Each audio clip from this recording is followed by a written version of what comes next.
Hi everyone, hope you all are doing well. Welcome to TechWithRia. So in this video, we will be talking about buffer and their usage in Tosca tool and different types of buffer, their syntax, and we will practically see how we work on buffer. So let's just go with a simple definition of what buffer is exactly. So buffer is nothing but it's like a global variable. In that variable, you can store any type of data, any piece of information like order ID, username, or text. So these data can be stored in in a form like a container, and you can use this data or reuse this data into different test steps or a different test case. So this was the basic definition of what buffer is, and we have different types of buffer. So one is static buffer and the other is dynamic buffer. So the syntax for that is, for the basic syntax for buffer is this: flower bracket open b of buffer name, that means the name that you provide to your buffer, and then close the brackets. And for dynamic buffer, we use this following syntax. Now by static and dynamic, that means it's very simple. Static in the sense the elements that are stable.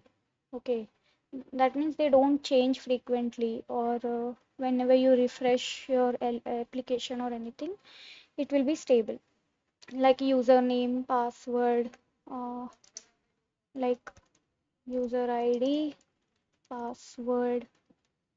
So these things can be stored in buffer, and these are stable, so they don't change, right? Now dynamic in the sense the frequently changing elements, like what you can say, order ID, for example. Sorry, order ID. So whenever you place an order in any application, right? So lastly, you will get a status message saying that so and so order has been placed or confirmed. So that order number is not stable, right? So every time you place an order, the order number changes. So that comes under dynamic buffer. So in order, if you want to store that particular order ID in a dynamic way, we use this syntax xb of buffer name. Again, buffer name is the name that you give to that particular value. Okay, so let me just show you how what are different types of buffer in the Tosca tool. So when you come into your module section, we have seen standard modules in one of our previous videos, right? So inside that we have Tbox automation, and inside that we have buffer operations, which are inbuilt modules provided by Tricentis Tosca itself. So there are different like six types of these all are static buffer. These all comes under static buffer. So we have total around six buffers provided by Tosca. Right. So of these six, the mostly used ones are the first four one. So you can say like tbox set buffer, partial buffer, delete, and name to buffer. So these we manually create into our test cases. I'll just show you how you can do that. So the name itself says like tbox set buffer. That means we are setting a buffer on a now partial buffer in the sense we are partially creating a buffer. That means if suppose there is a set of string over here and you want to store a particular area of that string or a particular value in between that string, so you can just provide the start and end point of that, and Tosca will capture based on that values provided. Okay, then comes delete buffer. Again, it is used to delete the buffers. And then name to buffer, this particular thing is like when you set any value to that buffer. Suppose you are giving a value over here to this buffer, so it will take the name of the test case. Okay, this is generally used in the execution section, so this will not work on your scratch book. So I will show this in detail when we are into the execution section part. So for now, I'll take you through tbox set buffer, partial buffer, and delete buffer. So let me just create a folder here. I will create a folder for static buffers, and inside that I will create a test case. set buffer. Okay, so I will be dragging this one inside our test case. So as you can see, we have a value here like buffer name and the value. So buffer name is what, as I said you, it will be the name that you provide. Suppose I want to store a buffer with the username for our test case. Now I can give any username like, okay, sorry, I made a mistake here. Okay, suppose I want to give a username like, let's just give demo webshop as our username. Okay, I'm just giving any random one. Let's just give demo as our username. Okay, so this will be input only. So as soon as I run this, so basically what we are doing here is we are creating a buffer with the value as demo, and it will have a name as username. So I'll just run this and show you. So nothing will happen on the application because we are doing this inside our tool itself. So when you run this in Scratchbook, you see it has passed, and when you expand and check this, see the log info says buffer with the name username has been set to the value demo. So where you can find this, when you go to tools, here you have a buffer viewer. So when you click that, you can find the list of the buffers created. See, you can see username demo. So our buffer name is username and the value is demo. It has been created. So this is how you make use of set buffer. And then the next one is partial buffer. Let me just drag it on the same test case. Now I'll show you how you can use partial buffer. Now you see we have, as I just told you, start and end point of that. So here we will just give a buffer name. Suppose I will create a buffer name for password, for example. Okay, and I will give a value like demo web shop. Okay, demo web shop, for example. This. Now in this particular value, I want to capture the last four digits. Okay, I want to store shop as my buffer for password. Okay, so what we will provide here, we will give the numeric. As the data type says numeric, we have to provide numbers here. So the main thing that here you have to be very careful about is numbering. So you have to give the exact value here, even the spacing counts if there are any. Okay, so where does S start from? Just count 3, 3, 6, 7, 8. So I'll give 8 here and then 9, 10 and 11. So our start is 8 and end is 11. So that means we are telling the tool to please create a buffer with the name password having the value SHOP 8, 9, 10, 11. Okay. So I'll just quickly run this, and yeah, it is passed, and in the Scratchbook you can see the result. See, buffer with the name password has been set to value shop. So this is how you can create partial buffers. That means you are taking a particular set from the particular value from the set of string. Okay, so if there are any spaces, even the spaces will be counted inside that count. So as you can see in the list, password with value shop has been created. Next, let's quickly talk about delete buffer. This is also very easy to understand. So when you click here, if you want to delete a particular buffer, you'll just give the buffer name over here. Suppose I want to delete the buffer with the name password. Okay, so I'll just give password here and I'll run this. So it will delete that buffer with the name password. And you can check the Scratchbook. Here it says,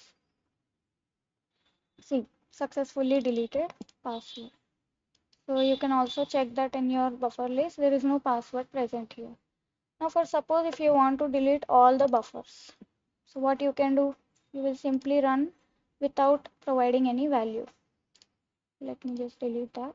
If you run this without giving any value, all the buffers that are present in your system will be deleted. So make sure you're being very careful when you're using this delete uh, buffer, okay? So because once these buffers are deleted, you cannot bring them back. It's a permanent delete. So try to be careful when you're using this. Use it only when it is required, okay? So let me just show you how we do that. Right now I'm not providing any value here, and I'll just run this and see the test case is see successfully deleted all buffers. So when you check your buffer list here, there is nothing. It has deleted everything. So this is how you work on static buffers. So this one will be only working on execution section. However, I'll just show you what it is exactly. Let me just drag that and drop in my test case. See here, if suppose I give any value like what would I say? What value should we give here? I'll just give a random name to buffer itself. Okay, for your understanding. So when I run this, what it will do, it will create a buffer with this test case name.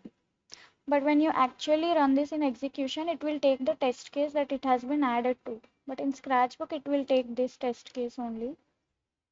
So yeah, see, I'll just show that to you. See, buffer with the name to buffer has been set to value tbox. So this is helpful when you want to know that for which test case you have added this buffer to. Okay, this buffer is present in which test case. So right now this buffer is present inside this test case, but when you run it in execution, it will show the actual test case in which you have added this buffer into. Okay, so I hope these static buffers are clear for you now. Now we will talk about the action mode buffer that we can use. Let me create a folder for that. Action mode buffer. So I will use the same test case that we have previously used, which is for Swag Labs. Okay, so here, for suppose I want to store the username and password as my buffer. So we want these more than once. For that, what we will do? We will change the cardinality for that here in the properties, and we will add 0 to n. We have already seen this in our previous video. If you have not watched that yet, so please go and watch it on my channel, and I will also add the link for the same on the description. So see, we have changed the cardinality value for both username and password. So now what I want to do, I want to store username and password as buffer, right? Let me just open that website. So what is my username? Standard user, and password is secret sauce for this website, right? So in username, I will just put a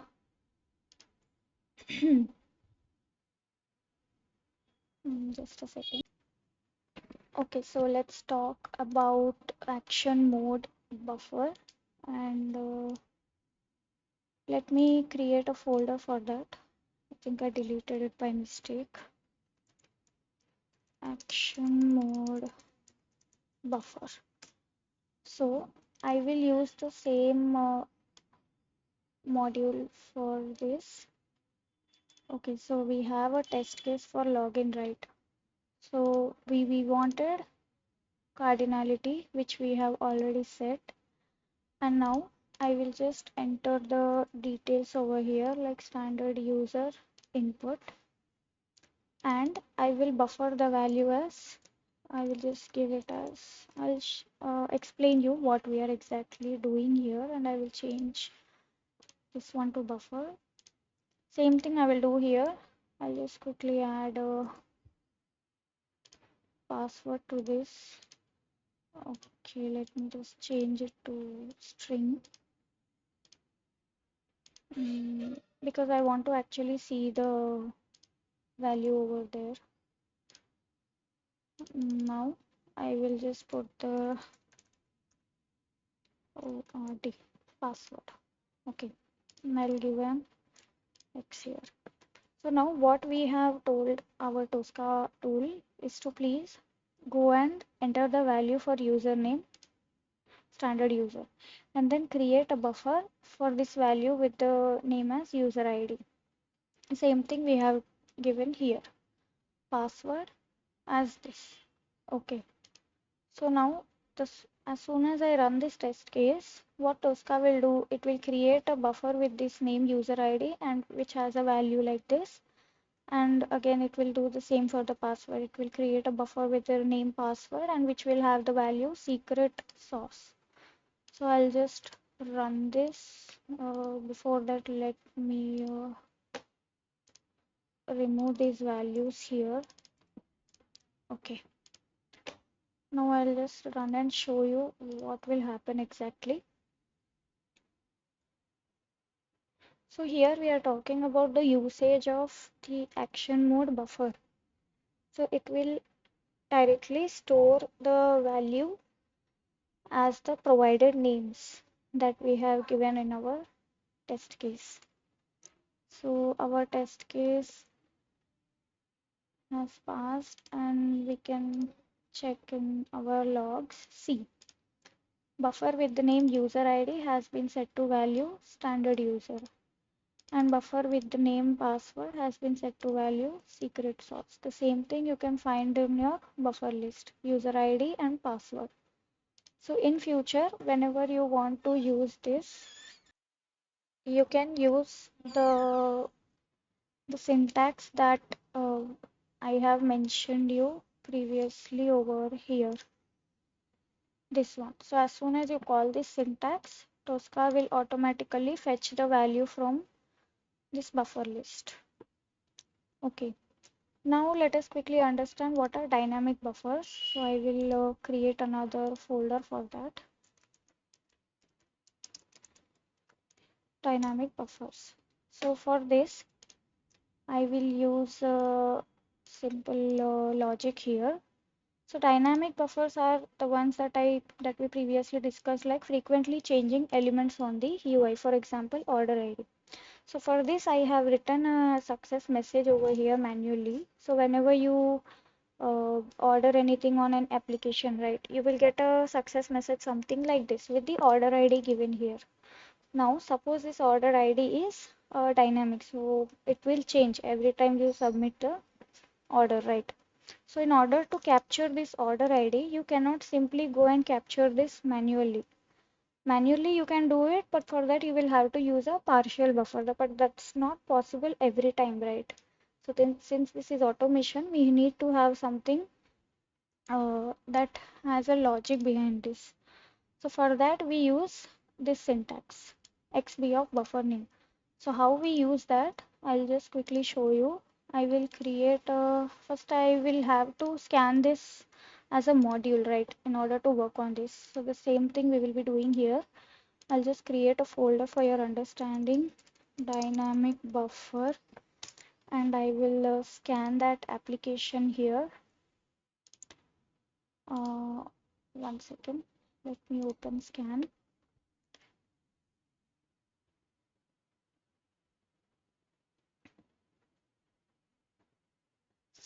Yeah, so I will be scanning this one, and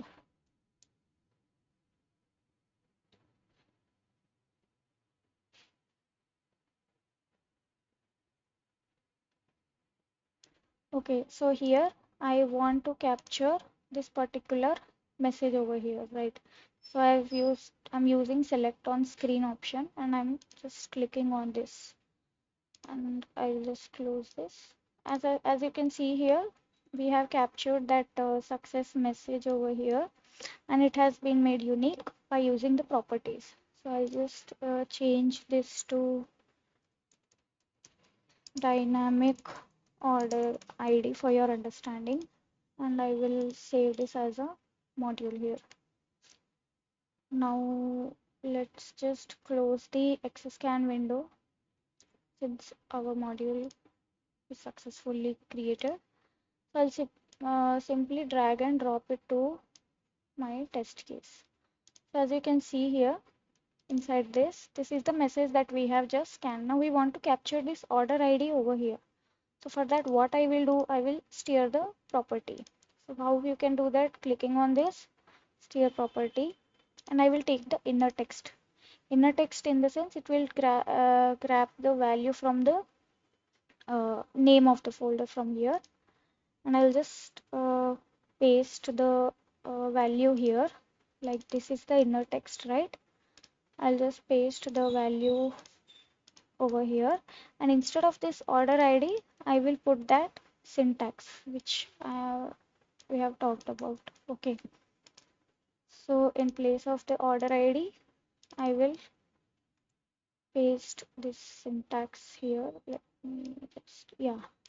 So instead of giving it a buffer name, I'll give it a name like order ID.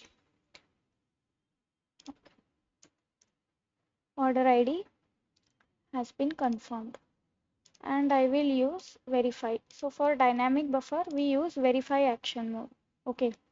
So now as soon as you run this test case, what it will do, every time you run this, whenever you run any dynamic message like this, so instead of order ID, this actual numeric value here, it will, by using this syntax, it will fetch the data and create a buffer for that. So I'll just run this and show you how it works. Running Scratchbook. And see, now Tosca will create a buffer with the name order ID with the same order number that we have provided in that message that we scanned. Uh, okay, so our test case has passed, and we can expand and see verification was successful. Your order XP of order ID has been, your order this has been confirmed. So when you check your buffer value, buffer viewer here, you see order ID with that particular number has been saved. So this is how you can save your order IDs or any data that is dynamic, which cannot be scanned particularly, can be done through this syntax or dynamic buffer, XB of buffer name.